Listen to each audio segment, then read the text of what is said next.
ফুটো, ফুটো। কি হয়েছে? তুমি ফুটোকে ডাকছো কেন? ওকে একটু ডাকো তো, ওর সাথে কথা আছে। কিন্তু ও তো বাড়িতে নেই, কোথায় যেন গেছে।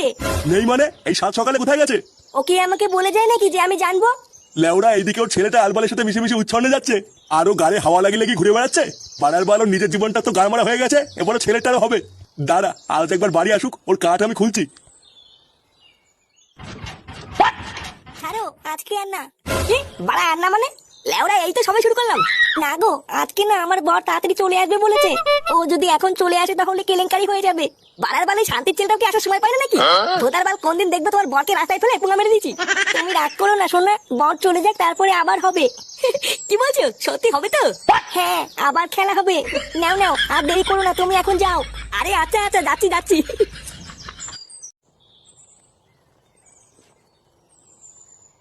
বলছি শোনা, আবার কালকে আসবো? হ্যাঁ। না না, কালকে এসো না, কালকে তো আমার বড় ছুটি। নে বড়া, কালকে আবার ছুটি? হ্যাঁ গো, তুমি একেবারে পরশুদিন আসবে, পরশুদিন বাড়ি পুরো ফাঁকা থাকবে। আচ্ছা ঠিক আছে।